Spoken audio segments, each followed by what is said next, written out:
Olá, dica previdenciária de hoje. Eu sou a professora Gláucia Cordeiro e hoje vou falar para você sobre desaposentação.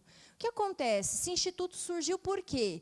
Muitos segurados aposentados retornaram à sua atividade e, sendo assim, são filiados à Previdência Social como segurados obrigatórios, portanto, contribuem para a Previdência Social.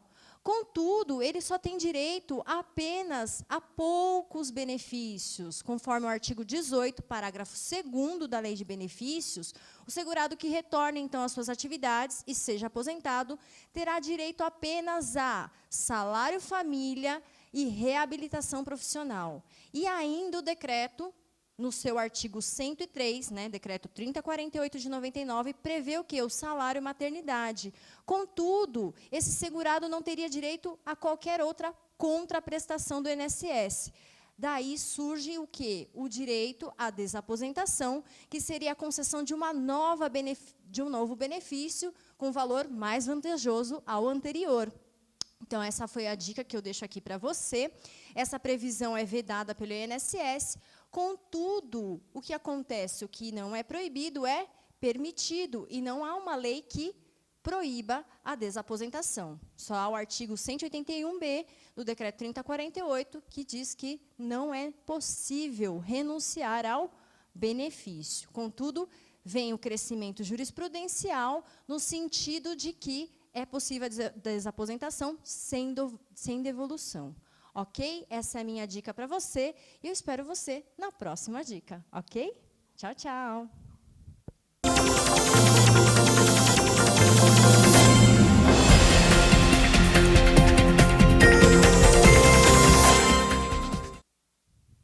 Olá! É um prazer estar aqui com a aula de nivelamento, então dando continuidade. Na última aula nós falamos sobre o quê? Segurados, facultativos e obrigatórios. E vamos entrar num tema que dá continuação a esse tema da aula passada. Nós vamos falar de filiação e inscrição à Previdência Social. Então, vejam bem, o ato pelo qual o segurado ganha uma numeração de identificação e passa a ser conhecido pelo INSS é através do número de identificação do trabalhador. Para quem já estava no sistema, também pode ter entendido como seu número de identificação o PIS ou o PASEP. Então, vejam bem, o ato então, de inscrição é o momento que o segurado vai se apresentar para o INSS. Vai ganhar uma numeração e vai ser identificado por esse número. Após isso, esse segurado que passar, então, a exercer atividade remunerada ou passar a contribuir de forma facultativa, vai estar filiado à Previdência Social. E dessa filiação decorrem direitos e obrigações. É isso que nós vamos verificar agora. Então, dessa filiação, desse ato de apresentação, que muitas vezes vai decorrer automaticamente desse vínculo entre a Previdência e essa pessoa física. Vamos ver aqui, então. O que é filiação? É o vínculo que as pessoas, e aí, lembrando que só pessoas físicas podem estabelecer esse vínculo com a Previdência Social, a partir do momento que passem a exercer atividade remunerada. Então, a Constituição Federal, já lá no artigo 201, já estabelece que o regime previdenciário tem caráter contributivo de filiação obrigatória. Então, a filiação obrigatória decorre do quê? Da atividade remunerada. Um segurado pode ter diversas filiações ao sistema previdenciário. Então, por exemplo, uma pessoa que iniciou sua vida de trabalho, se inscreveu, ganhou um número de identificação. Posteriormente, passou a contribuir ou exercer atividade remunerada, vamos supor que na modalidade de empregado. A partir do momento que ele passou a trabalhar de forma remunerada, filiado está à Previdência Social. Quem vai recolher essa contribuição é o próprio empregador. Então, automaticamente, dessa atividade, ele está vinculado à Previdência Social. Ao longo do tempo, essa pessoa exerceu a atividade e encerrou aquele vínculo, encerrou aquela filiação. Passou, então, após esse encerramento de vínculo, a exercer atividade autônoma, como contribuinte individual. Nesse momento, essa pessoa passa a adquirir nova filiação para a Previdência Social. Então, vejam que a filiação pode ocorrer diversas vezes durante a vida de trabalho desse segurado. É isso que nós vamos estudar aqui também hoje. Continuando aqui, além de passar a exercer essa atividade, o segurado obrigatório, que nós vimos que são empregado, trabalhador avulso, segurado especial. Nós vimos também que o contribuinte individual também é uma espécie de segurado obrigatório. Nós temos também segurados que não são obrigatórios, ou seja, de forma voluntária, então depende de vontade de participar desse seguro. E para participar, é o segurado facultativo, que é aquele que pode optar, né, por contribuir. Então, ele não exerce atividade remunerada. Contudo, ele contribui para a Previdência para lá na frente ter uma contraprestação. Esse é o segurado facultativo. Lembrando que quem faça parte de um regime próprio não pode recolher na condição de facultativo. Ok? Então, duas formas então, de filiação. Automática, se eu sou segurado obrigatório, exercendo atividade remunerada. Ou de forma facultativa, então, de forma voluntária, contribua para a Previdência Social. Essas são as formas de filiação. Com a filiação, as pessoas tornam-se segurados efetivos da Previdência Social. Então, a partir do momento que eu recolhi, eu contribuí, estou filiado. Então, vejam que o vínculo jurídico ele vai surgir entre pessoa física e previdência a partir do momento, então, que esses dois fatos ocorrerem. Contribuição, trabalho remunerado. Para alguns, essa filiação ela é automática, ou seja, exerceu atividade, automaticamente já é segurado da Previdência. Por exemplo, segurado empregado, trabalhador avulso, trabalhador doméstico. A contribuição deles deve ser recolhida pelo empregador.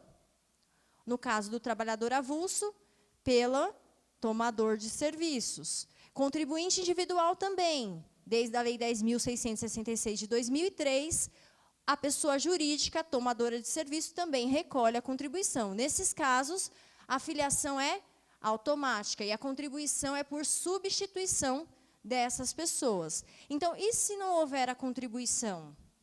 Vai ter o direito ao benefício, mesmo assim? Sim, porque nesses casos, inclusive a carência vai ser contada pelo exercício da atividade. Ela é presumida. Certo? Lembrando aí que isso aí é dica muito importante. Então, a partir do momento que se forma esse vínculo entre previdência e pessoa física, eu vou ter direitos e deveres. O direito seria, atingindo o sinistro social, qualquer uma daquelas hipóteses, incapacidade para o trabalho, afastamento do trabalho por conta do parto ou adoção, pensão por morte, né, em razão do falecimento do segurado. Todas essas hipóteses vão levar o quê? Ao percebimento de uma prestação do INSS. Ok? Em razão dessa filiação e em decorrência dos demais requisitos, qualidade de segurado. Importante dizer aqui também, a partir do momento que eu estou filiada à Previdência, eu adquiro o quê? Uma qualidade de segurado. E essa qualidade de segurado é que vai garantir esse vínculo jurídico e essa proteção social. Então, isso é super importante. Filiação e inscrição é também necessário entender como acontece a filiação e a inscrição para cada tipo de segurado, porque ela é diferenciada. Então, lembrando lá da última aula, as espécies de segurados que a gente tem, também temos formas diferenciadas de se inscrever e, principalmente, de se filiar ao sistema. Então, olha só, artigo 4º da IN 77. Considera-se inscrição para efeitos na Previdência Social o ato pelo qual a pessoa física é cadastrada no Cadastro Nacional de Informações Sociais, no CNIS. Então, vejam que, a partir do momento que se dá essa inscrição, existe um Cadastro Nacional de Informações, e esse Cadastro Nacional vai conter o quê? Os salários de contribuição, a remuneração, os vínculos empregatícios, todos os dados pessoais. Então, a partir do momento que eu me inscrevi, a Previdência vai ter um rol de dados meus. Idade, nome, endereço. Inclusive, os bancos de dados da Previdência vão ter dados da Receita Federal, de vários outros órgãos que ele tem interligamento, RAIS, CAGED, Ministério do Trabalho, entre outros. Então, esse Cadastro Nacional de Informação é um grande banco de dados que vai ter, além da qualificação, todos os vínculos, remunerações, salários de contribuição, inclusive até o motivo da dispensa, data de início, data de fim do vínculo, vai constar o quê? Os benefícios percebidos.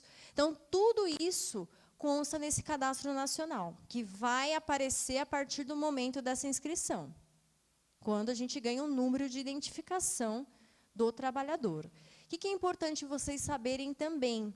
A partir do momento que eu faço a minha inscrição, a Previdência já deve me informar que, se eu tiver uma senha, eu consigo ter acesso a esses vínculos relativos desse Cadastro Nacional de Informações Sociais. Então, o que é importante vocês saberem? Eu posso acessar essas informações se eu tiver uma CAD-senha. Isso é cadastrado no próprio INSS, mediante um termo de responsabilidade. Também pode acessar os dados do Cadastro Nacional de Informações por meio dos bancos do Brasil e Banco da Caixa Econômica Federal. Mas para quem? Somente para quem é correntista desses bancos. Então, para quem é correntista, consegue tirar o extrato previdenciário na agência, né, nos caixas eletrônicos, e também pelo site, desde que tenha senha de internet. Então, é fácil o acesso a essas informações. E é importante também, para verificar se essas informações estão entrando no CNIS dentro do prazo legal e de forma correta. Porque este documento vai ser importante no momento da aposentadoria, até porque ele vale como prova plena. Então, se a informação entrar de forma contemporânea, ou seja, dentro do prazo legal, sem faltar alguma identificação necessária, aquele vínculo vale como prova plena. Então, está lá no artigo 29A da Lei de Benefícios, que é a Lei 8.213 de 91. Então, super importante. Então, essas informações pessoais e esses outros elementos constantes vão ser atribuídos e vão ser vinculados a esse número de identificação do trabalhador. Onde é que a gente encontra, né, essa legislação que vai tratar dessa filiação e dessa inscrição? Nós temos o artigo 17 da Lei de Benefícios, que é a Lei 8.213 de 91. Também está contido no artigo 18 do Decreto 3.048 de 99. E a IN vai trazer também essa regulamentação, inclusive de forma mais detalhada, a partir do artigo 3º. E o que é importante vocês lerem na IN? Ele vai trazer de forma destacada como se dá a filiação e a inscrição para cada tipo de segurado. Então, lá vai constar como é que funciona a inscrição e filiação para o segurado empregado, empregado doméstico, para o individual, trabalhador avulso, segurado especial e também para o segurado facultativo. É importante conhecer, porque cada um deles tem uma forma diferente de cadastramento e de filiação. Então, olha só. Filiação é o vínculo que se estabelece entre o INSS e a pessoa física. Então, a partir do momento que houve essa relação, surge, então, uma relação jurídica com proteção social. Aqui também nós temos que lembrar sempre que o segurado aposentado que retorne às suas atividades também é filiado ao regime de previdência social. E todo aquele segurado que exerça mais de uma atividade também é filiado em relação a cada uma delas, portanto, tem o dever de contribuir para todas e quaisquer as atividades. Lembrando que aqui tem que seguir a regra do limite do teto.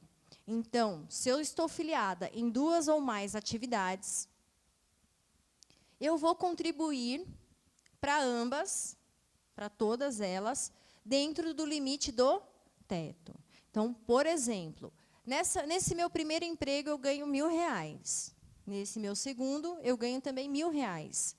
E no terceiro, eu ganho R$2.000. Se eu for somar todas essas atividades, 1.000 mais 1.000 mais 2.000, dá R$4.000, dentro do limite do teto, que hoje em dia é um pouquinho mais de R$5.000. Se, por exemplo, eu tivesse 2 atividades, e nessas atividades, na primeira eu ganhasse R$10.000 e na segunda eu ganhasse R$20.000, eu contribuiria apenas na primeira até o limite do valor do teto. Na segunda eu não contribuiria. Mas nós temos que observar que aquele que exerce mais de uma atividade, ele contribui e filiado obrigatório para cada uma delas. E vai recolher até o limite do teto. Então, essa é a regra que vale aqui para vocês.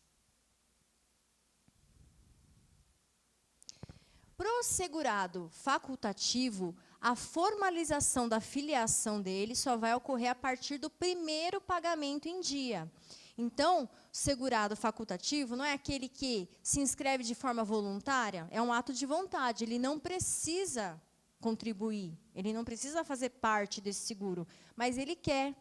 Se ele quiser, ele tem que contribuir, e só vai ser válida, computada essas contribuições, a partir, então, da primeira contribuição em dia.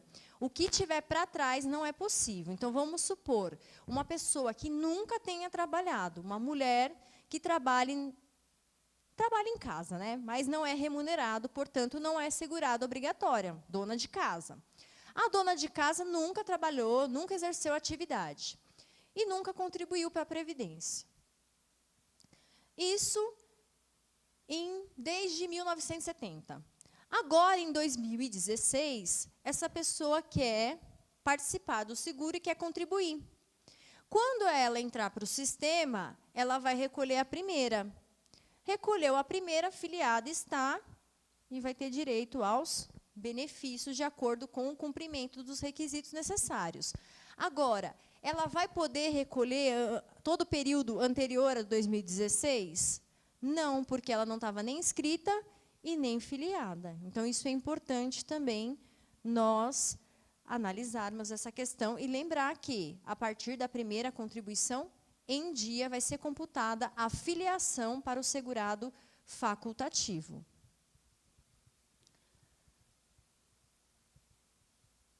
Aqui, o segurado aposentado, é muito importante também a gente lembrar. Então, todo aquele que retorna à atividade, mesmo já aposentado, também é filiado obrigatório à Previdência e deve contribuir. O problema que a gente verifica aqui é que essa filiação obrigatória para o INSS implica numa contribuição social. E essa contribuição social, ela não retorna em muitos direitos para o segurado aposentado. Na verdade, ela representa mais ônus do que bônus.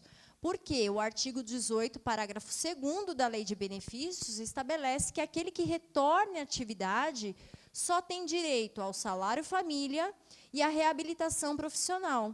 E ainda amplia um pouquinho mais o artigo 103 do Decreto 3.048 de 99, que estabelece também que ele pode fazer jus ao salário maternidade. Então, os únicos direitos seriam esses do segurado aposentado. Contudo, ele contribui para a Previdência igualmente a todos os demais segurados. Então, surge a discussão da desaposentação. Então, todo segurado aposentado que exerce atividade remunerada é filiado obrigatório. E aqui a gente sempre tem que lembrar, a contribuição social advinda desse exercício da atividade, ele é um tributo. Sendo um tributo, não há uma faculdade em recolher ou não a contribuição. Ela é um dever. Se não contribuiu, está inadimplente, vai poder sofrer aí, né, a cobrança desse tributo, inclusive as sanções que couberem, criminais, né, pode caber aí. Então, sempre lembrem-se, é contribuição obrigatória, decorrência, então, da filiação obrigatória. Aqui é importante dizer também, toda vez que o segurado exerce uma atividade que não lhe garante uma contraprestação, ou seja, é uma atividade voluntária ou sem remuneração, ela não gera vínculo e não gera filiação obrigatória. Então, o trabalho ele tem que estar ligado a uma remuneração, a uma contraprestação. Por exemplo, trabalho na igreja de forma voluntária, ajudando o padre a distribuir sopa para as pessoas carentes. Essa atividade não é remunerada, ela é voluntária. Então, eu não vou ser remunerada por isso. Então, não gera uma filiação.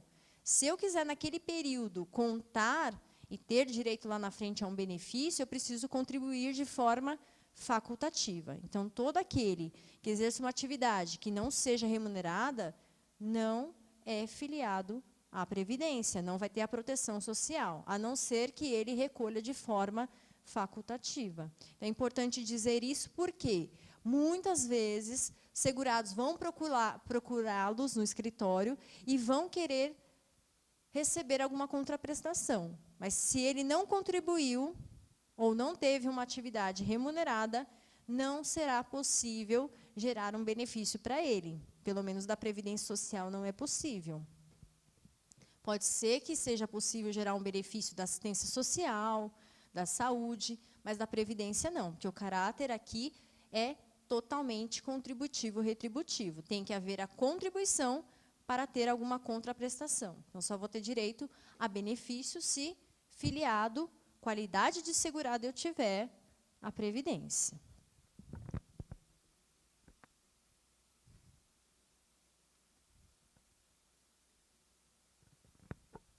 Então, olha só, o que é importante a gente dizer também? Essa inscrição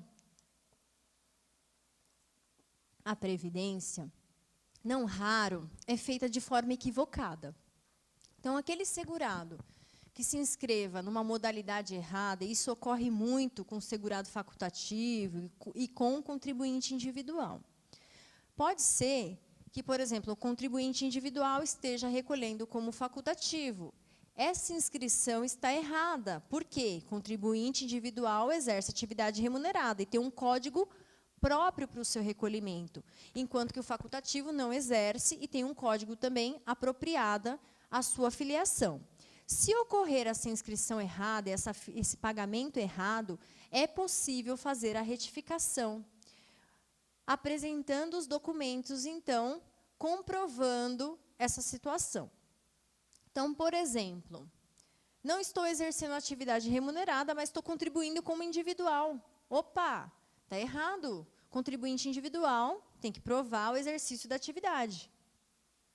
Então, o que ele vai fazer? Vai apresentar os documentos para o INSS, dizendo que não trabalha. Então, ele vai apresentar uma declaração de que ele não trabalhava, se inscreveu de forma errada, e aí é possivelmente fazer a transformação dessa inscrição para a inscrição correta. Então, onde é que está essa previsão legal? Está no artigo 6º da IN 77.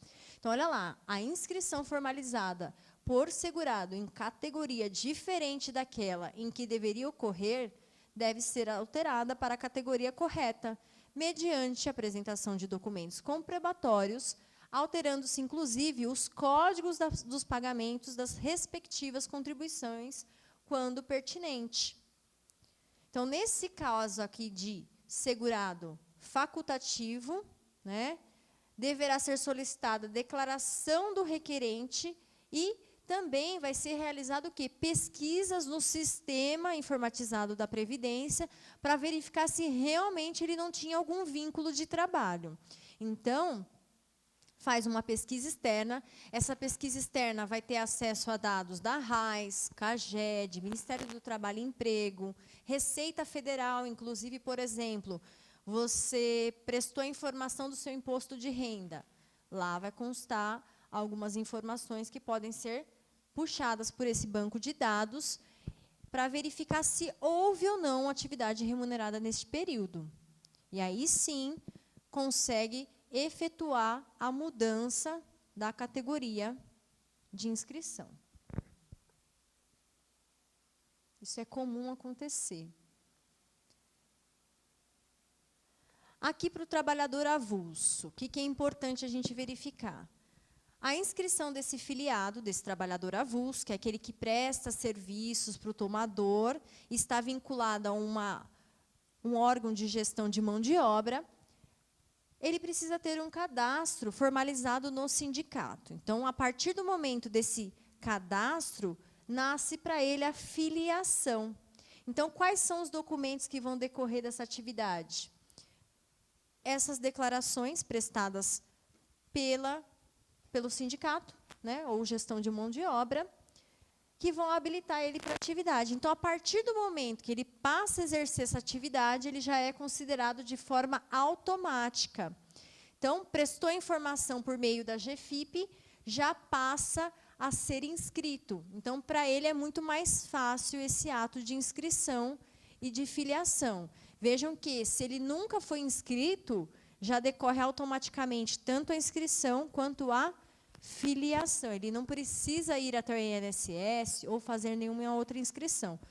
O próprio sindicato, por meio da informação na GFIP ou do órgão gestor de mão de obra, já caracteriza essa questão da filiação e inscrição.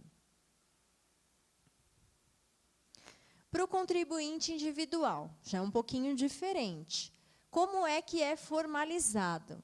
Então, se ele não possui cadastro no CNIS, será mediante as informações pessoais e qualquer outros elementos que ele tenha útil para sua inscrição. Então, será formado através das suas informações pessoais ou, inclusive, da pessoa jurídica, porque a gente tem que lembrar que o contribuinte individual, ele pode prestar serviço para a pessoa física. Quando ele presta serviço para a pessoa física, ele mesmo é o responsável por se inscrever e por contribuir. Então, ele mesmo recolhe a sua guia GPS. Quando ele presta serviço para a pessoa jurídica, ele informa para a pessoa jurídica. Essa pessoa jurídica, que é o tomador, vai fazer o recolhimento e, inclusive, vai fazer o quê? A sua inscrição, se ele não tiver. Se ele tiver, ele vai informar a sua inscrição, que é o seu número de identificação do trabalhador, que é o NIT. Se ele não tiver, a própria empresa já faz essa inscrição junto à Previdência Social.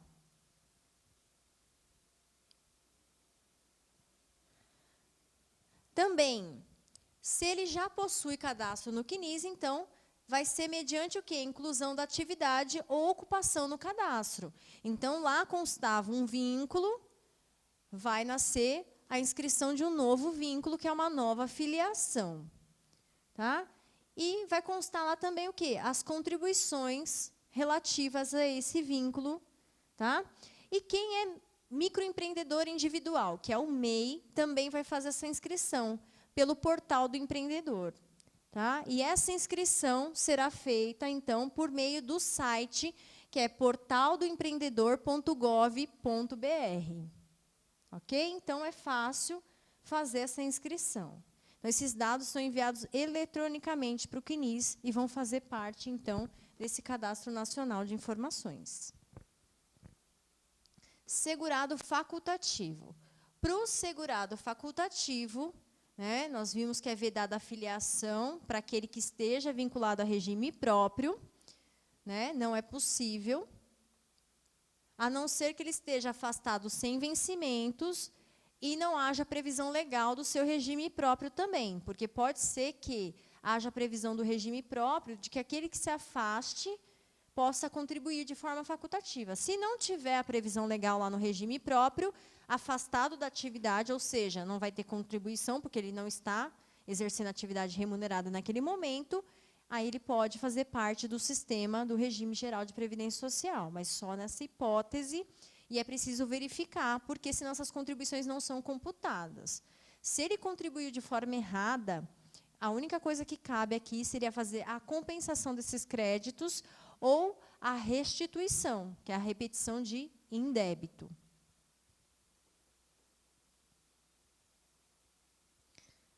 Então, olha só, para o facultativo, então, vai ser formalizado, então, a partir do primeiro recolhimento, e quando ele não possui cadastro, então, vai ser mediante a apresentação dos seus documentos pessoais. Apresenta, faz a inscrição, e aí vai ser necessário o quê? A caracterização, a sua ocupação. Então, ele vai ter que demonstrar que não possui atividade remunerada. Quando ele já possui cadastro, né, se não houver nenhuma contribuição, vai ser incluso por meio da ocupação e das contribuições recolhidas. Tá? Lembrando sempre que só computará a partir da primeira em dia. Então, vamos supor, sou segurada facultativa, quero contribuir, nunca contribuí. Como é que vai contar? Então, nós estamos vamos supor que nós estejamos em agosto de 2016, só um exemplo. Agosto, o recolhimento se dará no mês seguinte, então a contribuição sempre funciona em regime de competência, ou seja, mês a mês. Então, esse mês de agosto é recolhido até o 15º dia do mês subsequente. Então, eu tenho que recolher o mês de agosto até o dia 15 de setembro de 2016. Eu posso, por exemplo, recolher o mês de julho? Posso recolher até dia 15 de agosto, eu posso. Agora, eu posso recolher junho para trás? Abril, maio, janeiro, fevereiro? Não. Por quê? Eu não tenho contribuições em dias. Eu só vou poder contribuir a partir da primeira contribuição em dia. Então, se eu já estou em agosto, eu só posso recolher o quê? O mês seguinte, setembro, ou até se eu estiver dentro dos 15 dias, né, até o dia 15 do mês de agosto, eu consigo contribuir o quê? O mês de julho. Mas eu não consigo contribuir mais para trás, porque só vale a partir da primeira em dia. Competências anteriores não é possível. E o segurado especial?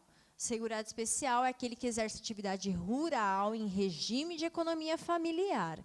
No caso dele, essa inscrição é feita o quê?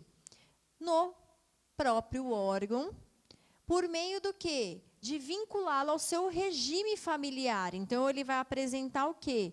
Quem são as pessoas da sua família que trabalham em regime de economia familiar. Porque para o segurado especial não há a contribuição. Ele recebe o benefício lá na frente, né, seja uma aposentadoria por idade, um salário maternidade, um auxílio-doença, provando que eu trabalho da atividade rural em regime de economia familiar. Então, para ele, essa inscrição vai ser um meio de apresentação desse grupo familiar e também vai constar o quê?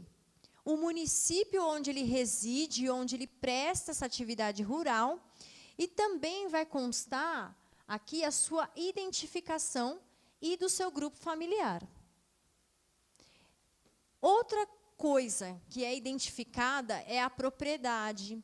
Se esse segurado especial ele exerce atividade em parceria, né? Se ele tem, por exemplo, no ato da inscrição, um parceiro, um meieiro, um arrendador, comodante ou qualquer outro assemelhado. Por quê? São as características que vão determinar o segurado especial.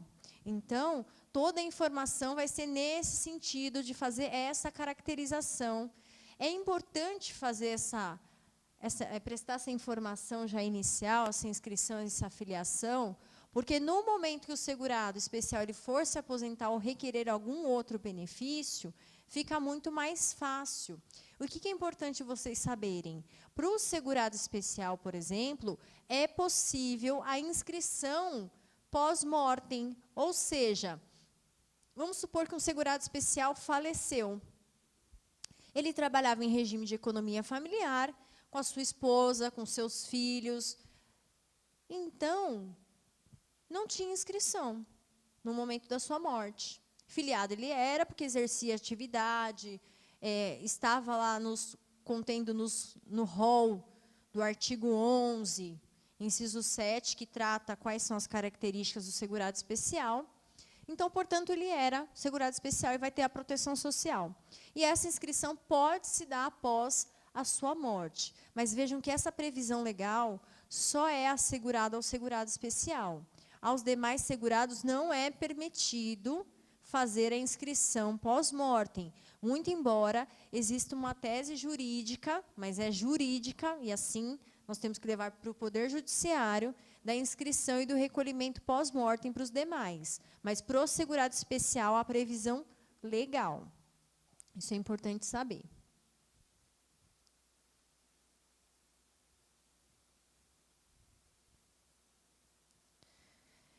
Para o segurado empregado doméstico também, só para a gente fechar aqui, a inscrição e a filiação também decorrem automaticamente do exercício da atividade. Isso foi alterado com a Lei Complementar 150.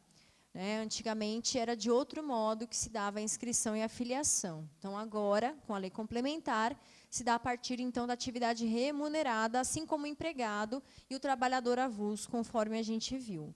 E agora, para fechar, nós vamos ver quais são as espécies e prestações aí previdenciárias. Então, qual é a proteção social?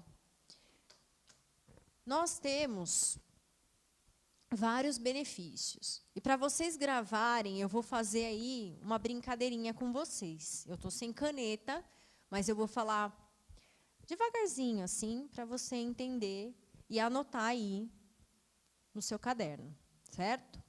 Então, quais são as espécies? Nós temos 4 aposentadorias. 4 aposentadorias. Quais são elas? Idade, aposentadoria por invalidez, aposentadoria por tempo de contribuição e aposentadoria especial. Então, são 4 aposentadorias. Mais uma vez, idade, invalidez, tempo de contribuição e aposentadoria especial. Nós temos 3 auxílios: auxílio doença, auxílio acidente e auxílio reclusão dos manos. Então, mais uma vez, para você anotar e pegar: auxílio doença, auxílio acidente e auxílio reclusão. Ok? Então, 4, 3, 2 agora. Nós temos 2 salários: salário família e salário maternidade. Salário família, salário maternidade. Então, 4, 3, 2, 1. Nós temos uma pensão por morte. E vou repetir, nós temos um seguro-desemprego. Então, todos esses são benefícios previdenciários. Uma pensão, um seguro-desemprego. Todos benefícios previdenciários. Nós temos serviços da Previdência? Temos serviços da Previdência. Quais são? Reabilitação e habilitação profissional. Então, esses são serviços. Nós vimos os benefícios, serviços, habilitação e reabilitação profissional. E temos também o serviço social. Serviço social são informações que são prestadas pelo INSS a todo e qualquer cidadão. Então, vejam que nós temos serviços, reabilitação e habilitação profissional e serviço social. Todas essas são espécies de prestações e serviços do INSS pela Previdência Social. Aqui, o que nós precisamos ver? Alguns dessas espécies e serviços são garantidos ao segurado. Outros são garantidos apenas a seus dependentes. Então, o dependente, por exemplo, ele não precisa possuir qualidade de segurado, mas ele precisa ter um segurado que tinha essa qualidade, e é por meio dessa proteção do segurado que vai ser garantida a proteção aos seus dependentes. Então, nós temos benefícios próprios apenas para dependentes e os de segurado. Quanto ao segurado, nós temos, então, quais benefícios? Aposentadoria por invalidez, aposentadoria por idade, aposentadoria especial, auxílio doença, auxílio acidente. Temos também aposentadoria por tempo de contribuição, auxílio acidente, eu já falei. Então, esses são os benefícios do segurado. E para o dependente, quais são os benefícios? Seguro-desemprego também, né, que eu não tinha falado, seguro-desemprego também é ao segurado. Aqui nós temos 2 benefícios que são dados aos dependentes. Então, apenas 2 benefícios são fornecidos aos dependentes: auxílio reclusão e pensão por morte. Então, esses 2 são para os dependentes do segurado. É claro que é necessário provar a qualidade de dependente e os requisitos, né, da qualidade de segurado daquele que eu dependia. Nós temos aqui o CNIS, que eu falei para vocês, que é o Cadastro Nacional de Informações Sociais. O CNIS está lá previsto no artigo 19 do Decreto 3048 de 99 e também no artigo 29A da Lei de Benefícios. A previsão legal aqui diz que ele faz prova de vínculos, de remuneração, de contribuições e valem como prova de filiação à Previdência. Tempo de contribuição e salário de contribuição. Vejam como é importantíssimo esse cadastro nacional. E olha só o que é bacana. O segurado, ele pode solicitar a retificação, a inserção de informações a qualquer momento. Então, a previsão legal está lá no parágrafo 1º do artigo 19. Então, a qualquer tempo, ele pode apresentar documentos para retificar, alterar, modificar aí os critérios que estão definidos no CNIS, né? Comprovando que esses dados estão divergentes. E esse serviço ele pode ser feito independente de requerimento de benefício. Então, eu posso, a qualquer tempo, fazer um requerimento para alterar um dado no Cadastro Nacional de Informações. Não é preciso estar vinculado a um pedido de benefício. Então, essa é a nossa briga com a INSS. Por quê? Recentemente, algumas agências têm proibido a realização desse serviço. Ato ilegal. Por quê? Está contra a lei. A administração pública deve agir conforme a lei. Se há previsão legal, não pode se negar a realizar o serviço. Então, anotem aí, artigo 19, parágrafo 1º do Decreto 3.048 de 99, e está lá também no artigo 29A da Lei de Benefícios. É possível fazer a retificação, então, né, a alteração dessas informações mediante a apresentação de documentos que comprovem essa situação. Eu quero, então, agradecer a sua presença, a sua participação aí na aula de nivelamento. Estudem bastante e eu espero vocês na próxima aula de nivelamento. Tchau, tchau!